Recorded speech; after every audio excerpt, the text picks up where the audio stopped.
Greetings, I'm Pillar Nexus Ancient Gladiator today with resleeving Anima. You can see I've got the revised edition finally. So,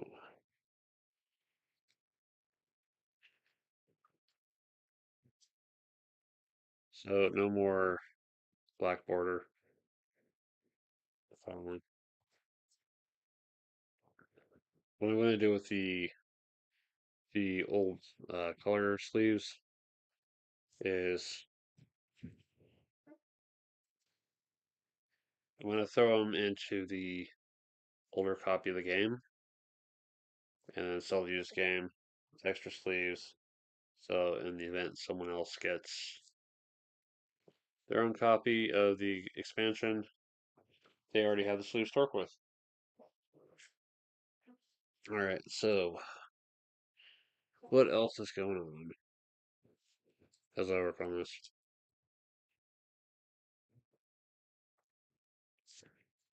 First off, happy May. Currently May 2nd, and looking back at April, just wow.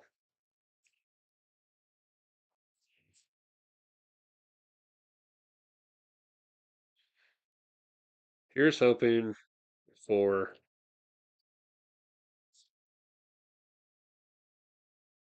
some better months going forward with everything. Alright, let's not get too worried on the crappy stuff that's happening. Instead, focus on trying to make some good progress and all that.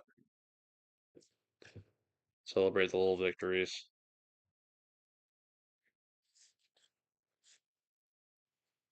And they can be made real. As for me personally, I try to stay on task with my projects. Work continues to be interesting. Let's say this right now. If you're going to advocate for any specific game, do what you can to be as knowledgeable as possible about it. Do your research, do your homework, talk to people.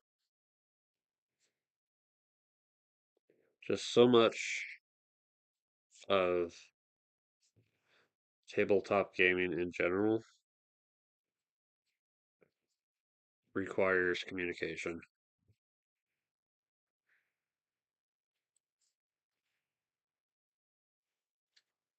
Because what happens when you don't communicate, you know?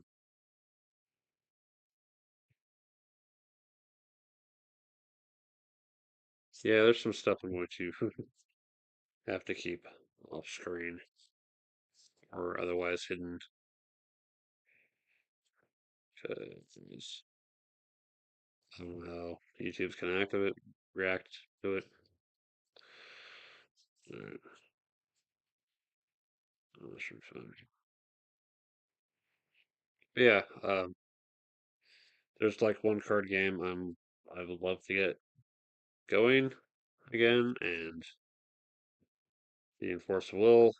I'm trying to see what kind of days people have available for getting into that, because there's quite a bit going on in terms of store activity. That some days are going to be busier than others. It'd be harder to find table space.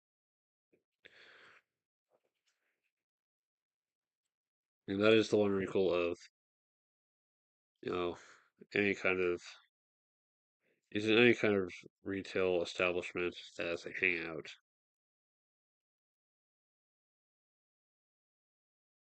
Is there's going to be limits on space. In order to actually use that space, you have to have actual events going on, or you have to rent the table,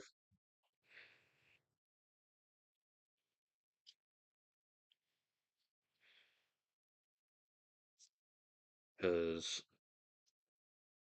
there's, the problem with just anyone can hang out whenever and use up tables is when there's events happening that just gets in the way. The priority's got to go to the people who are actually supporting the store and running events and playing in those events.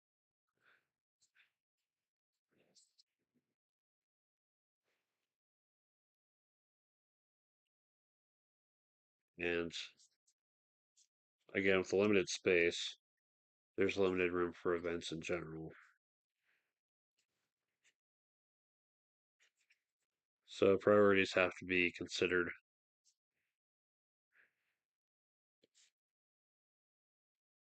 Okay, it's the card that goes to the box cover of this is From Beyond Good and Evil, and this is Shadow Omega Revised. Always, always love the card art for this one. For the uninitiated, Anima, the card game is Munchkin taking itself dead ass seriously, based on the Anima RPG. In the same instance, though, I'd actually prefer to play this over Munchkin. More matching card and art beyond a good and evil rulebook.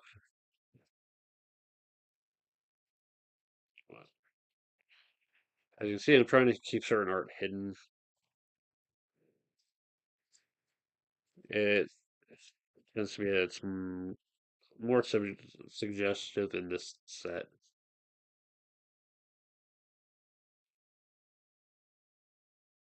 But with regard to YouTube, I'm not sure what they're going to target or ignore. So play it safe.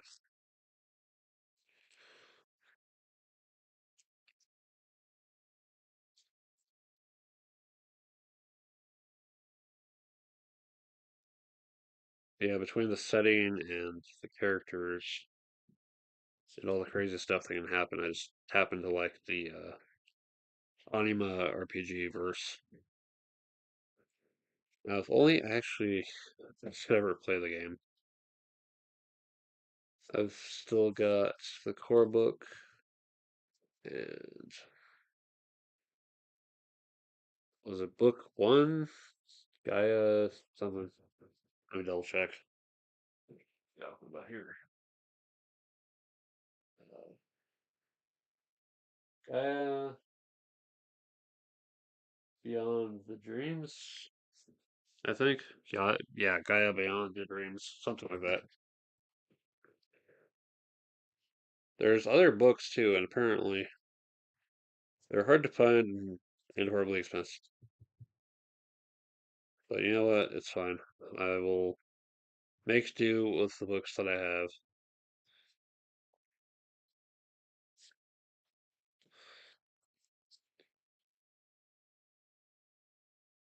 As much as I've got my fantasy, I've got sci-fi too, and it's like I'm torn between this and cyberpunk for what RPG I most want to play.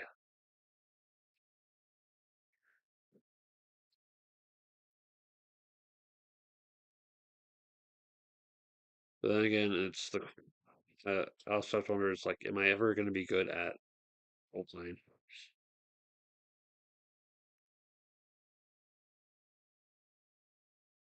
I think of the last two experiences I've had with 316 Carnage Amongst the Stars. It's probably the last time I did anything with regard to an RPG. Sergeant Harrison, the guy who swore to me, because I don't know, I think I had General Patton on the brain, and it's like, imagine being like that, but missing the point. All the swearing, none of the charm, or the strategy, or the tactics.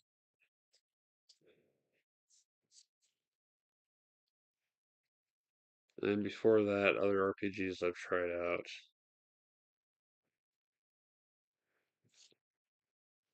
I know I've tried out D&D at least once, maybe twice. Uh, it didn't really stick with me, but I do think the settings are interesting.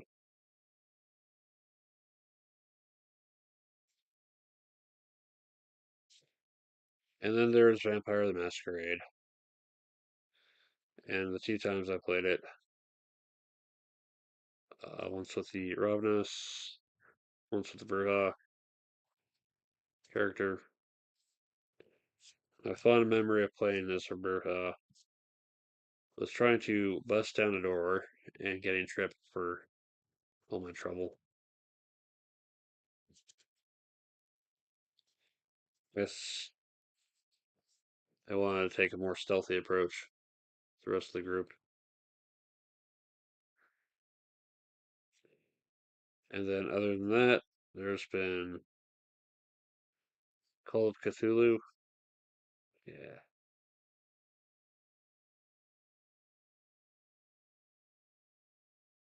First session being a smash and grab of books and all that.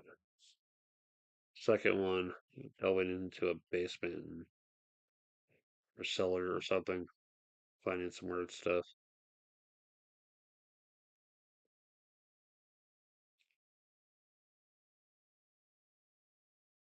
But I would be up for trying out more RPGs if I had the time. And that's one of the things about this new line of work that's kind of rough is time. I'm working 4 days a week.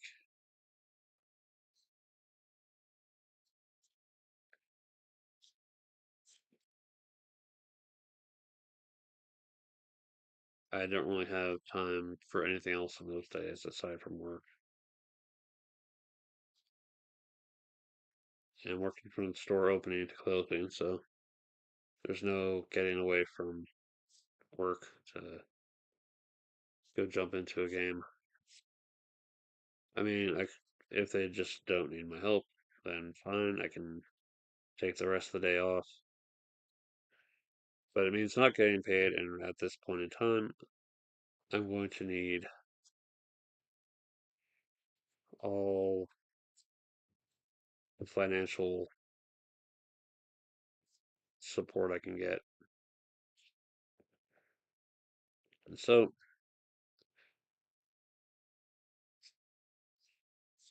I gotta stick with my hours, which is gonna make it rough for trying to get Force of Will going.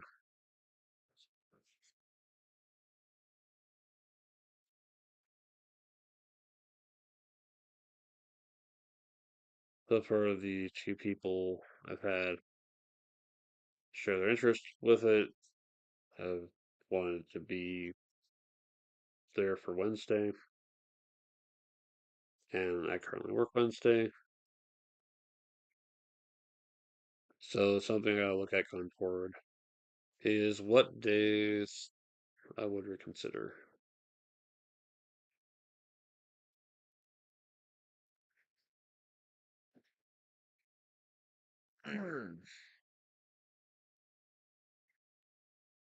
I think once I can start getting bills down,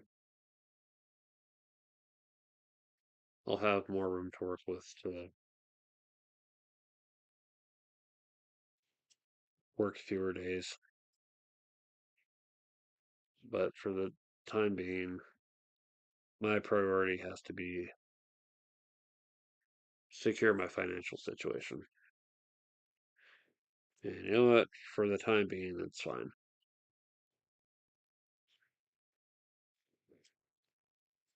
One of one of the things I'm just having to do right now is keep a very close eye on what I'm spending at the game store. It's fun to work at the game store and see what's there and see what's catching my eye. At the same time, I don't want to push myself into the negatives the way the card buyers do. Granted, the people dealing in cards are making their money back very thoroughly. But I think for me personally, since I'm not in that line the way they are, I have to be more careful.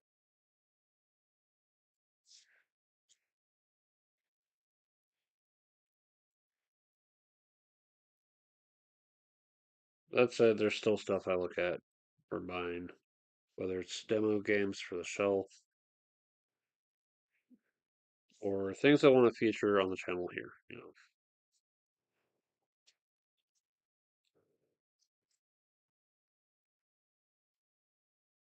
I know one of the recent things that's come up has been looking at getting more of the metal blisters of Battle Mechs.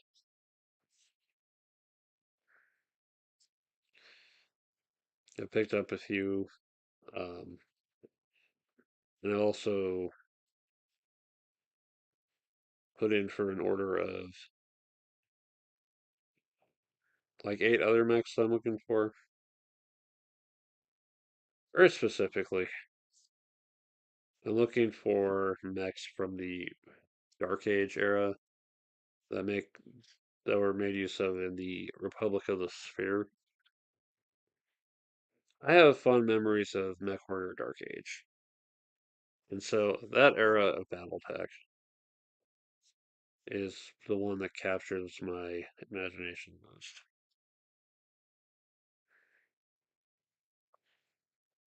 Clicky Tech, as it was known.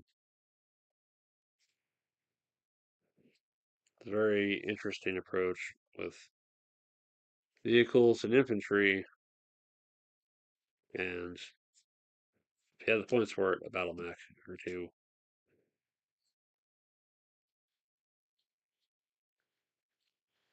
It was definitely a higher points level than Mage Knight was. And also the mechs looked really cool.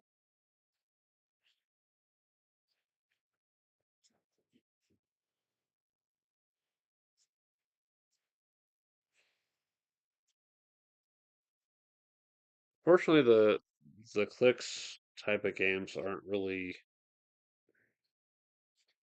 a thing much like they used to be. Technically, Hero Clicks still exists. It's just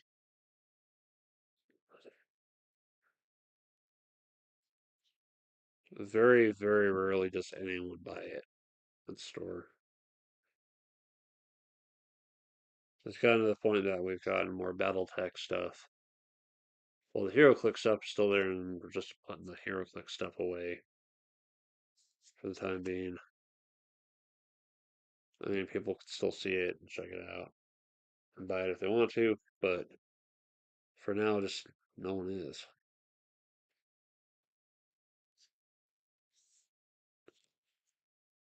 At least not a whole lot.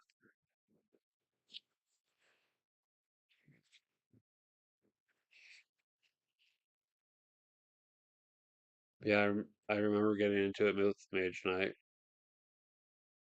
getting and then moving over to MechWarrior Dark Age, and then collecting some stuff for Halo action clicks.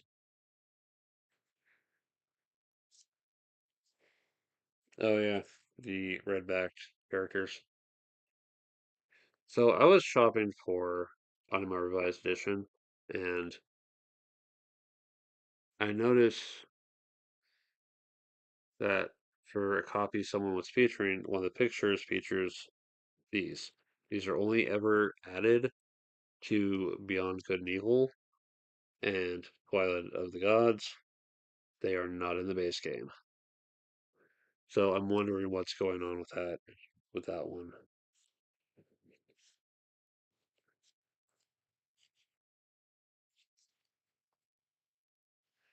Yeah, I make it a point to try to pay attention to very specific details in games for the sake of authenticity, what a game is supposed to have. If I know a game is supposed to have stuff that's missing, or on the flip side, it has stuff that's not supposed to have, then make a mental note. Like there, there's something wrong here. All right. So now we've got the revised missions. Let's see what is still there. What isn't? Yeah, atonement is still a thing. I know they had to change the final missions a little bit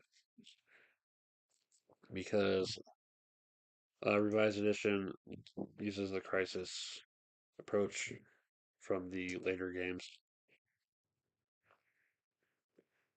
All right, this little stack of card sleeves here. It's specifically for the missions.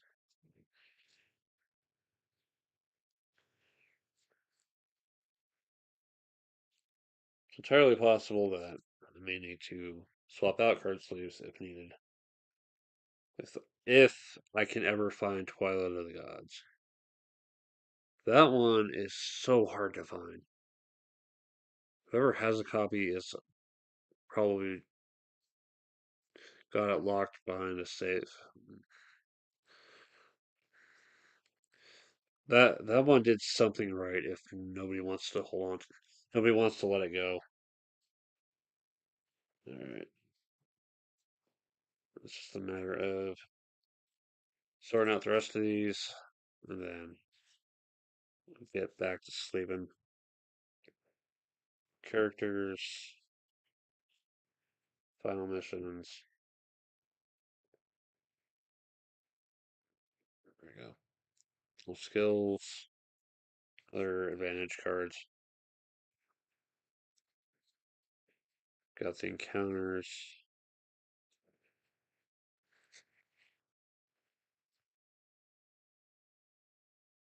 and locations. Again, I like the kind of progression you can do with play the base game and then add in the stuff from the expansion and then go through the expansion stuff. And then get the last expansion if you can find it. And just kind of make this kind of massive evening session out of playing through all three games. I think it's pretty cool. All right. So let's start out with missions. What else is on my mind?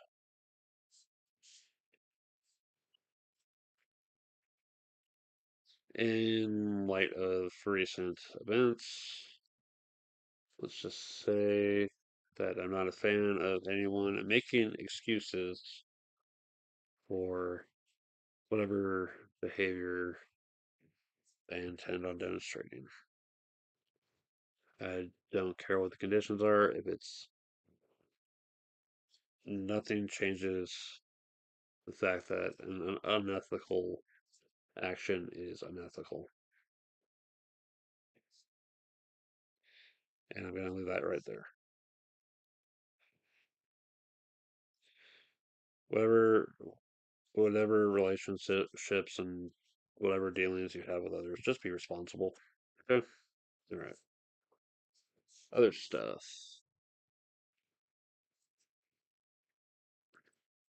I will never cease to be amazed by just how incredibly popular trading card games tend to be, especially when it comes to people wanting to buy individual cards.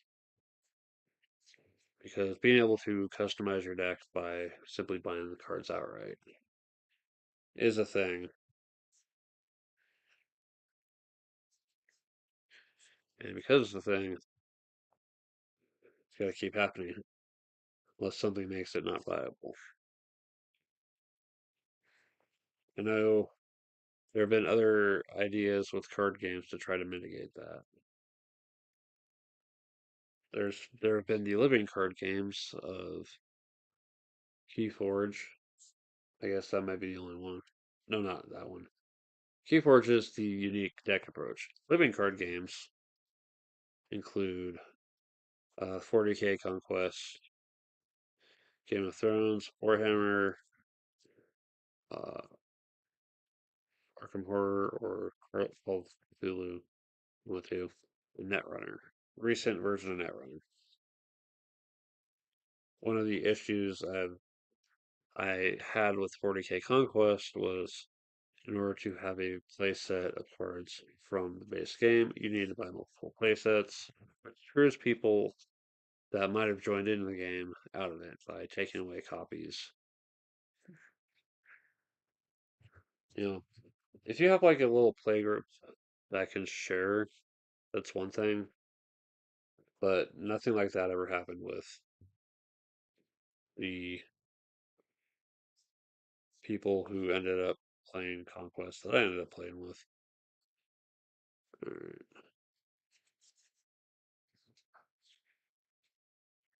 Yeah, if you're going to do the living card game approach, your core set, your little starter box, needs to have a full playset of each of the cards that will be featured.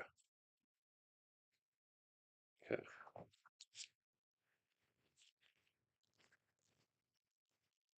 And then there's the unique deck approach from Keyforge. You buy decks at random, they are fixed, you can't do anything about them. All you can do is trade or sell your deck and go buy another one and hope for something better. The other mitigating factor is the chain system, whereby a deck that proves itself well enough will start getting restricted in a way. You'll draw less cards for a number of turns, and um, it'll take time to shed the chains. Meanwhile, your opponent will have a hand advantage over you.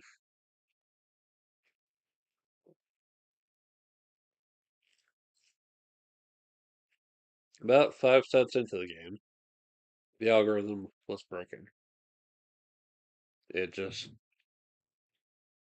it just went faulty. I don't know the exact details of what happened, but it just fell apart. Okay, getting into the stuff, the pictures. You need to remember that some of these are not appropriate on for YouTube. I need to figure out what the line is. I don't want to experiment and you know get my channel hurt in any way in the process.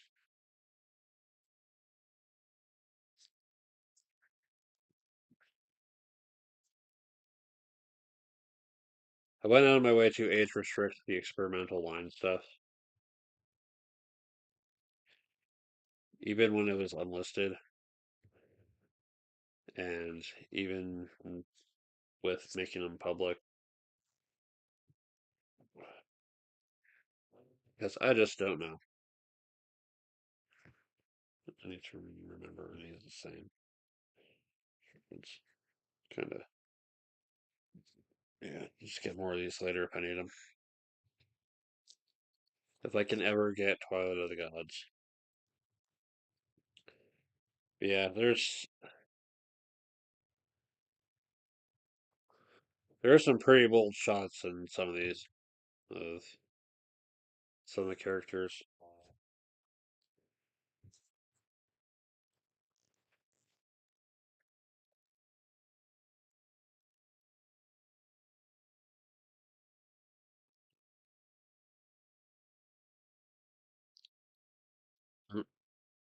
YouTube, internet, OBS, everything good. Okay. Okay, it's back up. OBS went yellow on me for a minute. Alright, what else we got?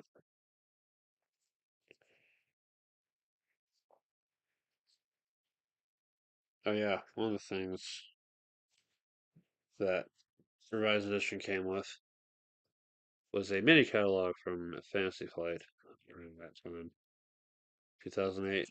Yeah. There's Android. If I ever get a copy of it again, I'm featuring it and I'm holding on to it. I'm holding on to the game. It has its flaws, but I do have so many fond memories with it.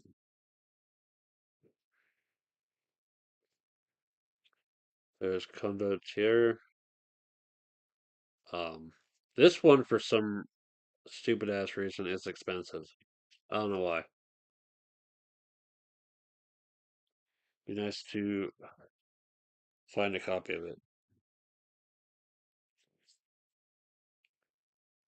Alright. Yeah, that's the thing. Just stuff being expensive in general. Whether it's like the single cards from the various card games or out of print limited run based on a famous IP board game. And it just goes for anywhere from twice as much to more than that. I was just checking on one Magic card in our case today, and it's like over $100 for a piece of cardboard that just happens to be stupidly powerful for what it does.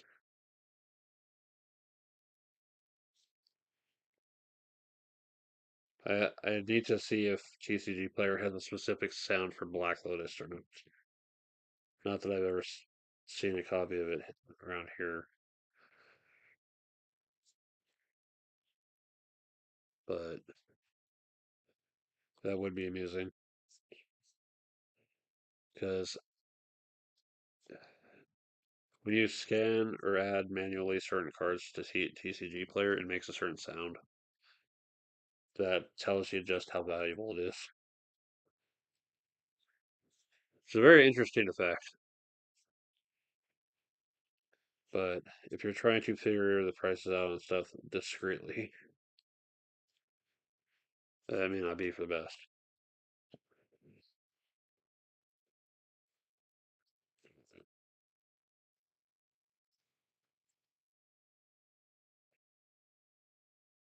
Another thing that happened um, earlier was that sometimes there's just no market price for a card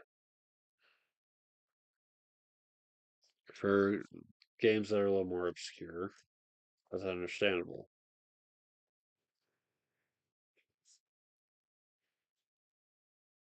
But I guess certain cards just aren't really dealt with enough to have a consistent market price. So they're just sometimes featured as NA. No price available.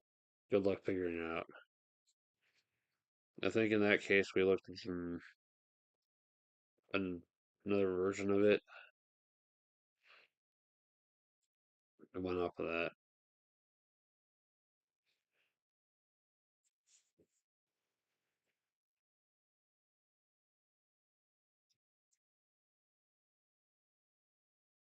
It has been a very long time since I last played Magic the Gathering. It's a solid game. The core of the game is really good. I know they do a lot of weird stuff with expansions and all that, going off into other universes.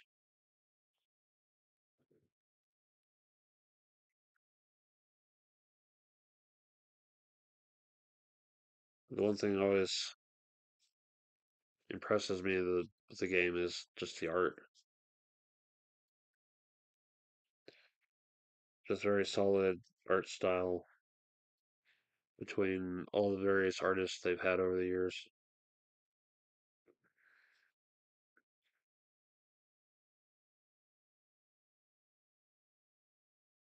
Although there have been some weird ones.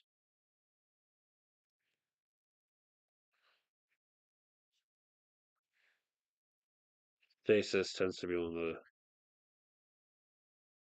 they seriously did that moments in card art history for Magic.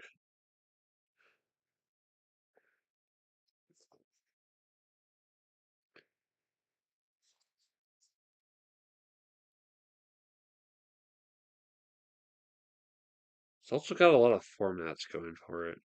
And there's standard and modern and commander. But the one I probably have the fondest memories of fun with has been the cube draft. Because we had someone who had a collection, and we just used that to play late at Fridays after all the standard stuff was done over with. And just cards from all sorts of eras, all sorts of rarities. And it's kind of chaos that's, fun. Just drafting from, I want to say, thousands of cards. There's a good two, 3,000. There's at least one 4-row box of them. Unfortunately, one of the things that happens with games like this, games like Magic and others, is the propensity for theft. Just people stealing is it's a real pain in the ass.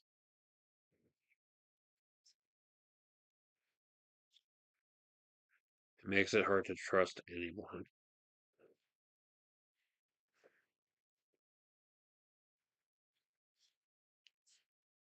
Yeah, if I was ever going to make my own cube for Magic, it would probably be very difficult to get. But I want to get one booster box each of Mirage, Vision, and Prophecy, and make that my cube draft idea.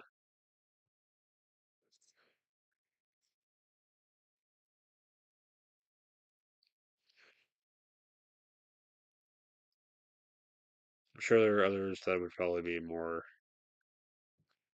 powerful, but it's just the one that stands out to me as what I'd like to do. Of course, getting actual boxes is far out of my price range right now. And the game itself has kind of lost its luster for me in the more than 10-year absence since I last played. So, let's see what happens going forward. Right now, the card game I have to focus on is Force of Will. So I'll be doing them.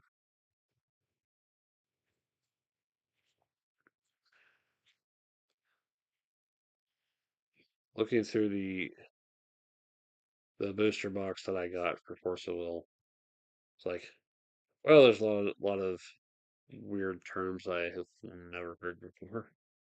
This is the last time I've messed with the game, like contract and solarization. The good thing, I can just download the PDF of the comprehensive rules to my phone and have it available. But I miss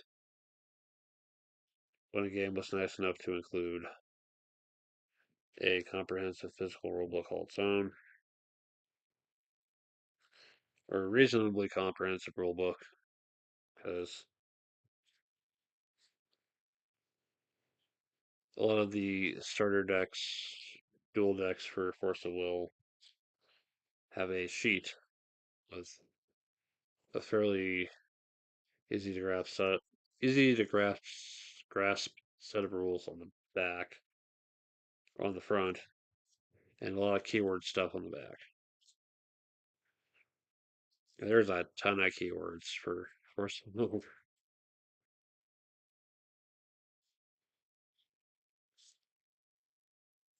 Yeah, that's gonna be the game I'm gonna fight for because it is still going.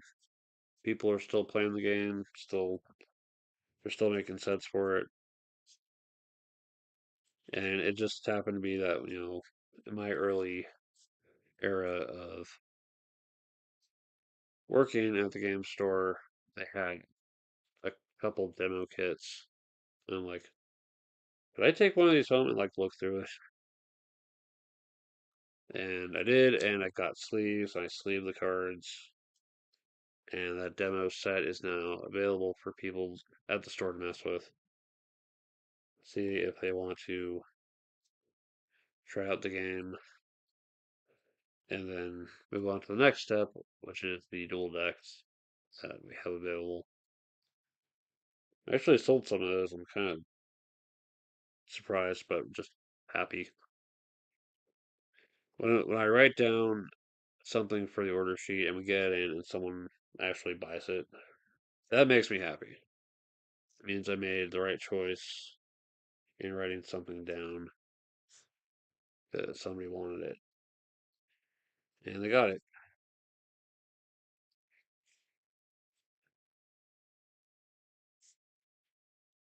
I I try not to fill up the order sheet with stuff that only I want. I try to think what's gonna make sense to get in and have available. There are limits to what store owner is able to get. I have to keep that in mind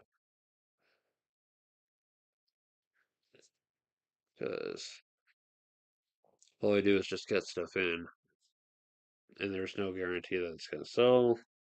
We're stuck with a lot of inventory that's going to be uncertain of if it can be moved at all. We've got a lot of expansions to games that are out of print. I'll probably look up and see which ones we can still get.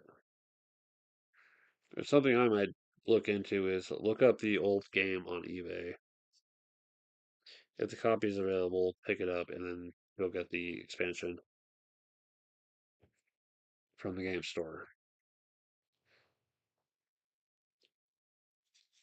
I'd rather try to do that if possible.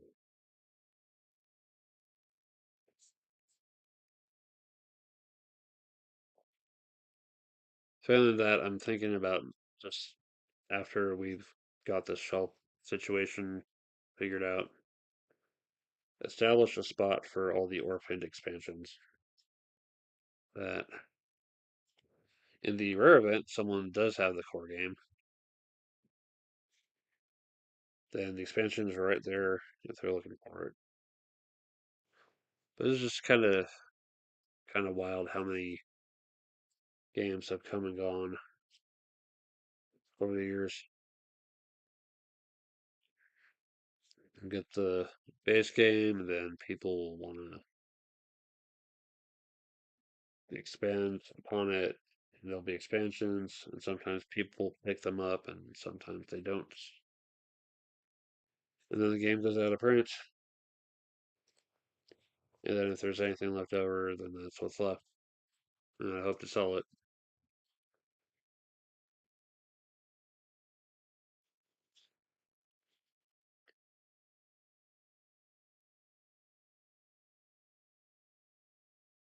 Yeah. And then there's early expansions that we don't have the core games for. There are games I have that I wish there were expansions to, but I guess something didn't go right with the IP license or whatever, and just I never expanded upon it. The 2016 edition of the Doom board game, where they go with a deck builder approach, um, and it's closer. to the Doom 2016 video game. That game really needed an expansion, and it did get one. Any any kind of deathmatch approach requires a homebrew configuration. One of the things that the early 2000s, inspired by Doom 3, Doom board game, had going for it was it did get the expansion that gave it deathmatch. And that was actually a lot of fun. But of course, the expansion is going to be expensive because it falls back to the IP plus out of print plus high demand equals horribly expensive at times.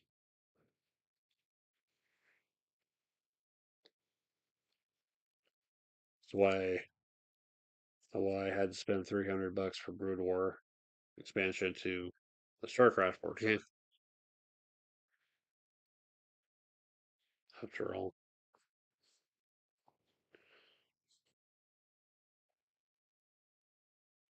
but sometimes the price just gets to be too high.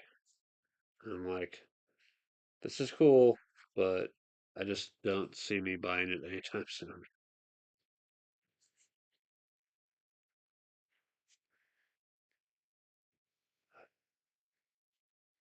Sometimes, though, it's like, what other options do I have?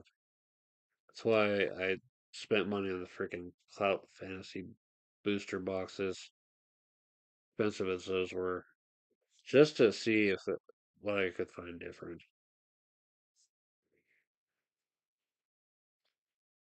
It's kind of nuts how expensive those were, too. But again, game goes out of print, it tends to command a higher value.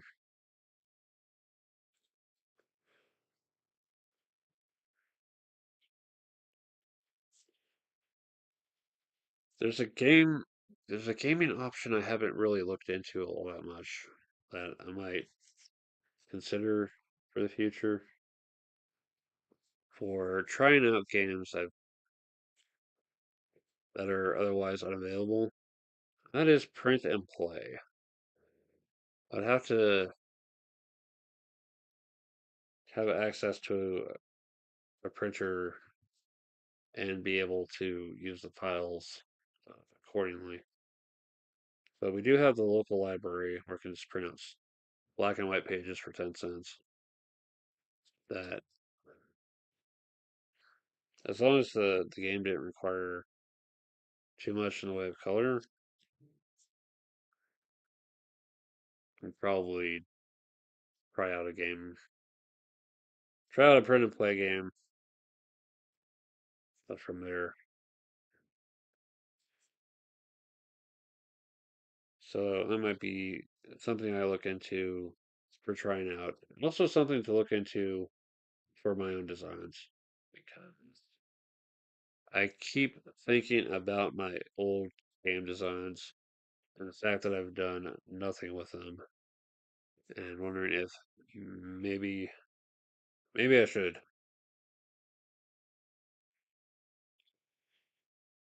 I've just been sitting in the box, or a few of them have been sitting available for me to mess with on an off day if I've got the time. So there's another creative outlet to think about, like game designs, my stitching,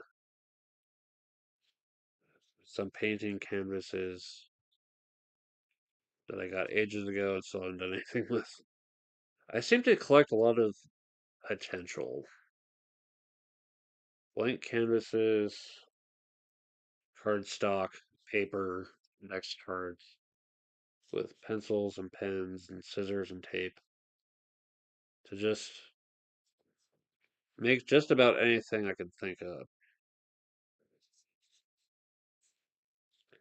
But then I get sidetracked or I get bored or something happens and one project gets up to the sidelines and then I end up taking up a new project. It's like I need to finish what I start.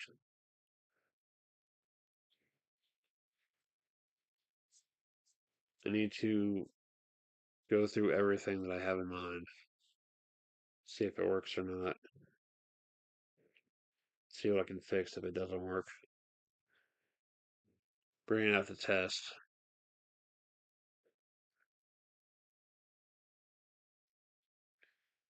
and then refine it further.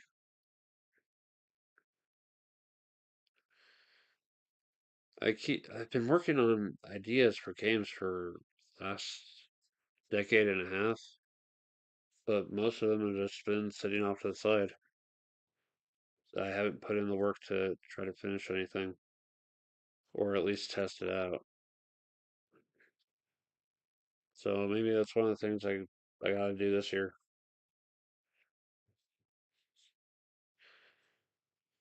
The other project line I've got going on is the videos. I've still got the short to do for Vampire the Masquerade Vendetta. So that'll be coming up. I've still got all the games I've purchased in the last couple months for the Pillar Loves Tabletop Games videos, the game shorts, the Watch Me Play It Solo, and the Showdown. So lots more stuff coming at least. I just started the Quake 2 playthrough once again as live stream, and then I'll be starting Unit 3 pretty soon. Either tomorrow, Friday night, or Saturday night. We'll see. We'll see how I'm feeling those days. One of the two. I'll get back to the gel unit and get through that. Eventually get through the entire game on hard for the first time. I believe last time I played on normal. Normally I play on easy because I just like to play for fun. I usually play with cheat codes and all that, but I'm trying to complete games honestly when I can. If I'm not playing honestly, then it's because I'm screwing around with whatever fun codes there are to enjoy the game I want to enjoy the game in the way that I want to enjoy it.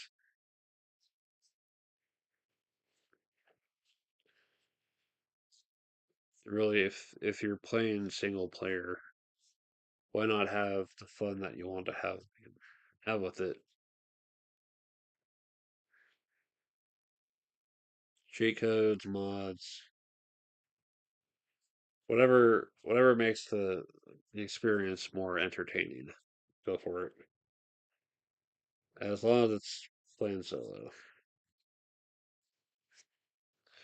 And actual like competitive multiplayer stuff. Like I occasionally come back to Quake Live, but I'm never going to resort to hacks or bots or anything because that that cheats the experience to me. Uh, if I win a match in that game, I want it to be because I actually earned it. Okay. Last card in the card and cover series.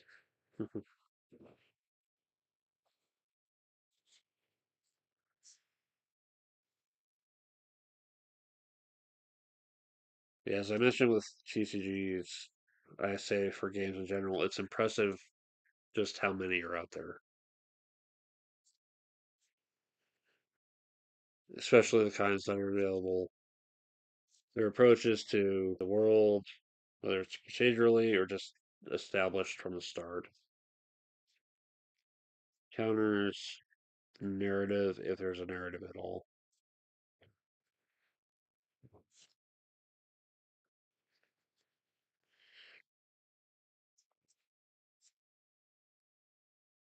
whatever systems are there, combat, crafting.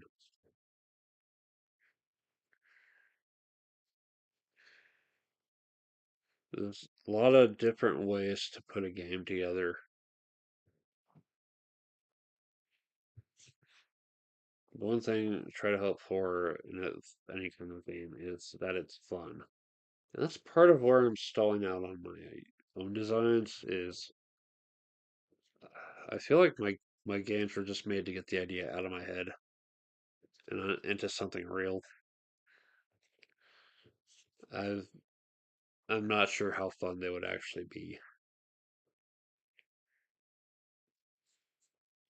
But I guess if I actually spent the time to test them out with other human beings with their own ideas of what fun is, then maybe I'll know whether or not something is fun.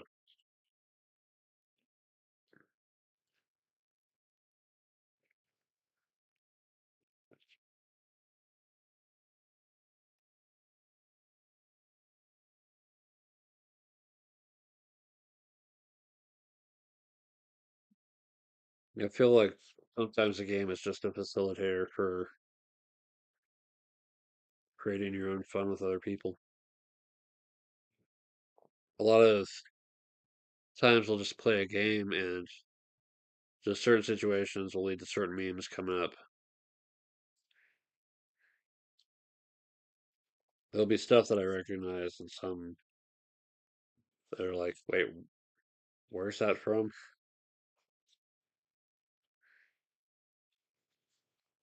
And there'll be times where they'll explain where it's from, and then suddenly a lot of gears will just click in my head. It's like, wait a minute, you're saying it's from this about this context? Suddenly, a lot of things end up making more sense.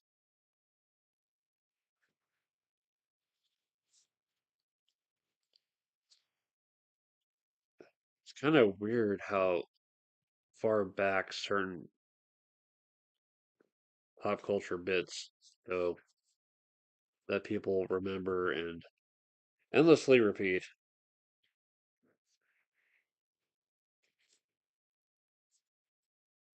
You know, a lot of the Monty Python um, quest for the Holy Grail stuff ends up getting more mileage than it really needs. But that was a fun movie. I remember watching it for high school speech and debate class. That was one of four movies that we're going to watch and then talk about one of them as a favorite. It's the best of the four. A lot of guys went with Monty Python. I'm not sure whether more of the girls went with Gone with the Wind or Casablanca or Citizen Kane.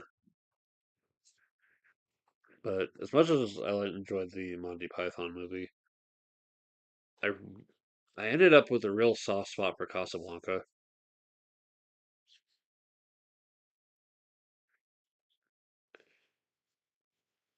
That's one I try to rewatch every so often. But that one just really stuck with me through the years. Movies movies can be real good at just making an impact and leaving you with a memory that ends up inspiring or encouraging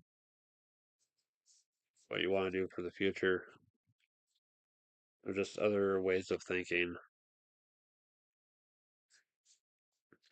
I remember after we moved here, the first movie we saw in theaters was The Matrix. And I was just like, wow.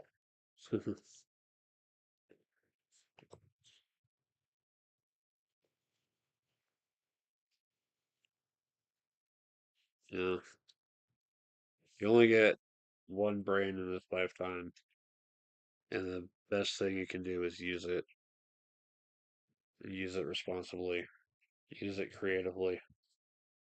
Just use it. All right, last pile.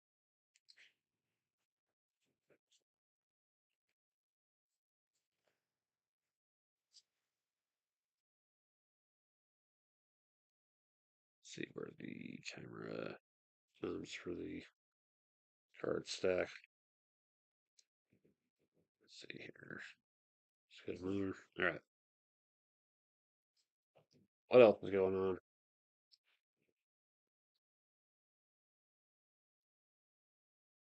Um, our BattleTech campaign is about to hit the clan invasion bit of the timeline, so we'll be playing that later on. Let's see how well my lance holds up. Last mission I ran with my lance, I ended up having to surrender with like half my mechs destroyed, and the other half in pretty bad shape. So I ended up losing points for all the repairs and replacements. Thankfully, I had some points to fall back on, but still.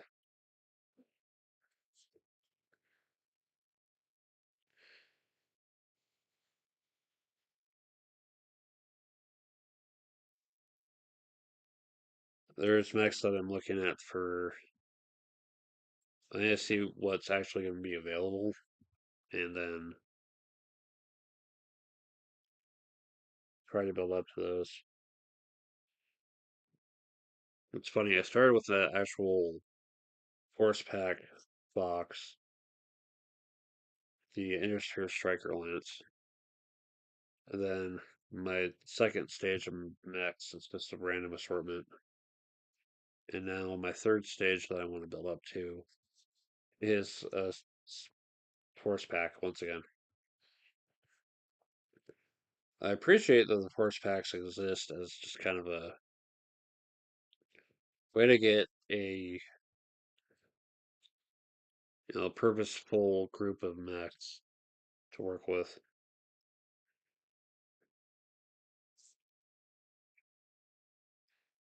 If you're if you're new to the game and the game of armored combat is just a little bit out of your price range, then a force pack of clan or intersphere mechs is the next best thing. Just get some mechs and have someone print out sheets and just mess around with the game.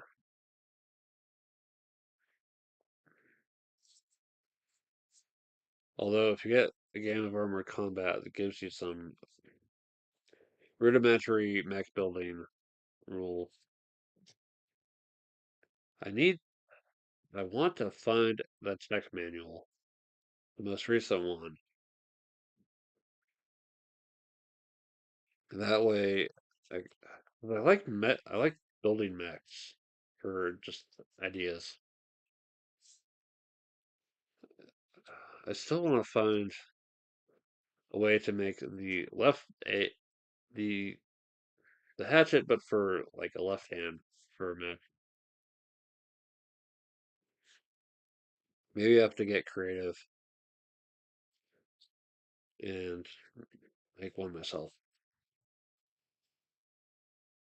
I still haven't figured out like the rest of how the mech would actually look, but you can make some really interesting mech designs if you're willing to accept a severe imbalance.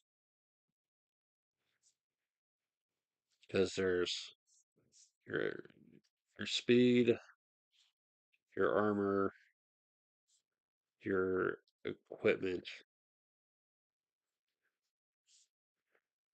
and trying to improve one might come at the cost of something else.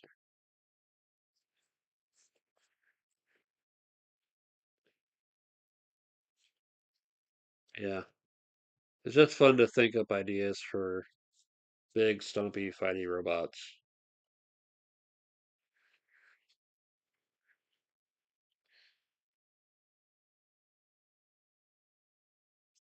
You know, part of BattleTech is tech, and the tech progress from the start to hundreds of years down the line. That's is interesting to check out. I would find it kind of amusing if someone ever did like we didn't start the fire, but it's the BattleTech timeline. I'm not sure. I'm not sure how that would sound, but it would be amusing. Yeah, just I've got the BattleTech Universe book, and sometimes I just want to like flip through it and sort of discover something I haven't thought about before.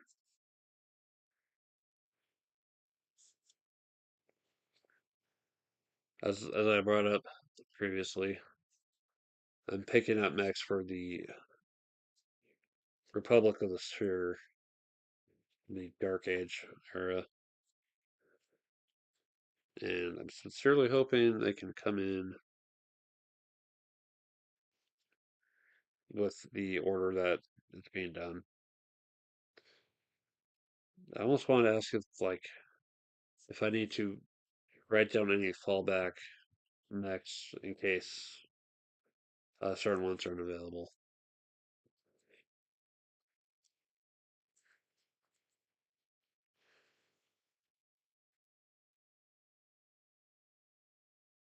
I guess there's another thing. It's like with the fiction, it's like yeah, this mech was totally a thing, but then you gotta hope that there's actual models for it, and it's like I guess certain ones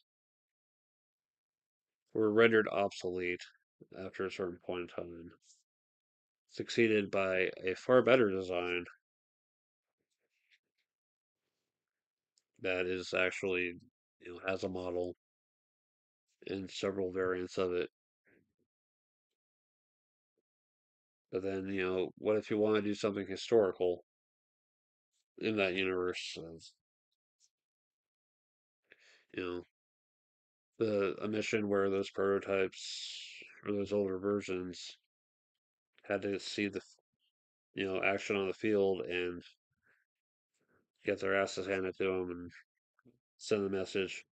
Yeah, making mechs like this is dumb. Go back to the drawing board.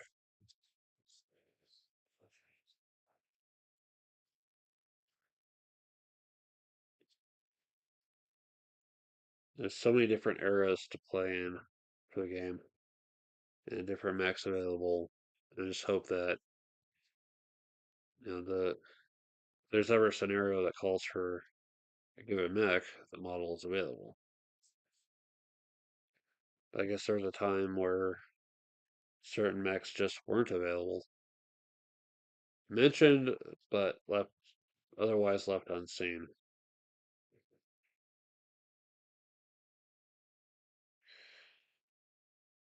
I also remember when I last had a Tyranid codex for Warhammer 40K.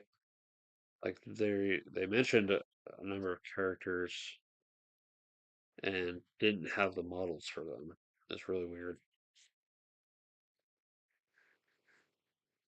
I guess you could just take the the model of the type that's based on and modify it accordingly.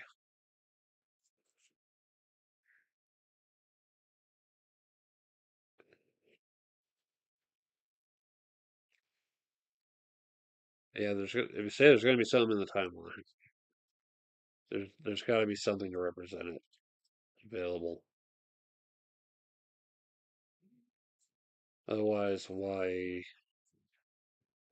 mention it and give it stats at all?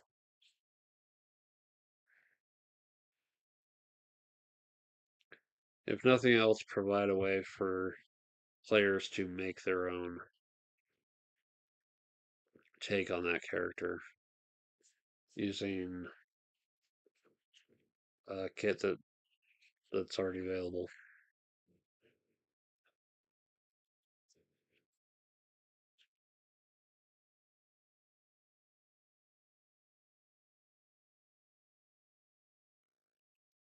Last card filled in.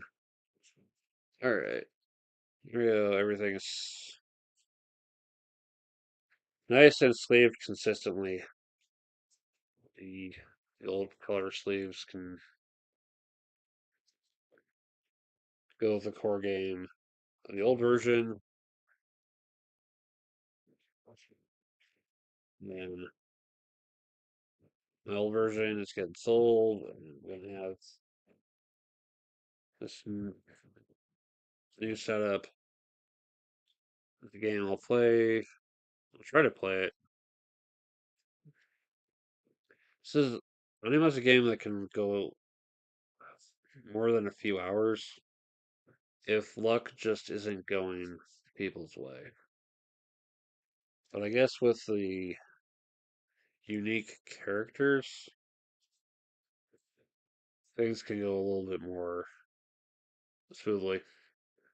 Also, I think the newer missions help out pretty well.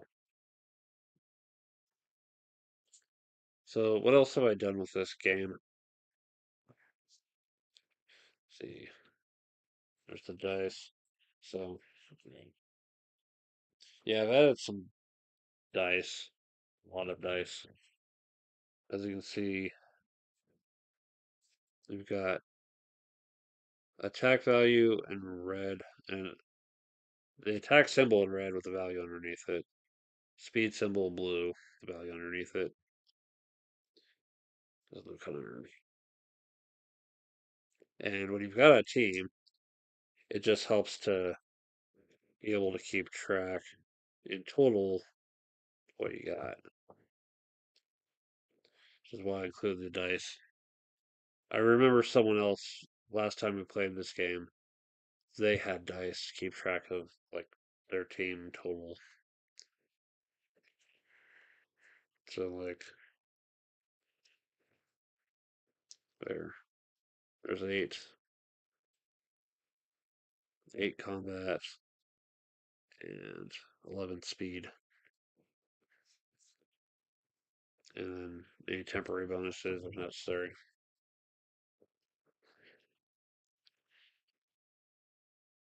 Then we've got the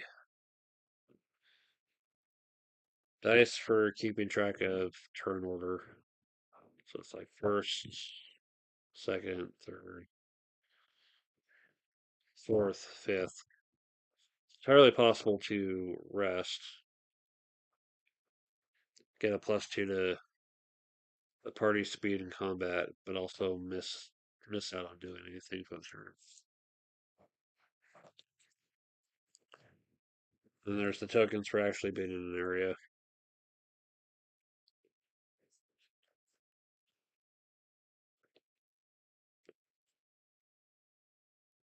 These actually come with the game. What doesn't come with the game is the did I recruit here last turn reminder?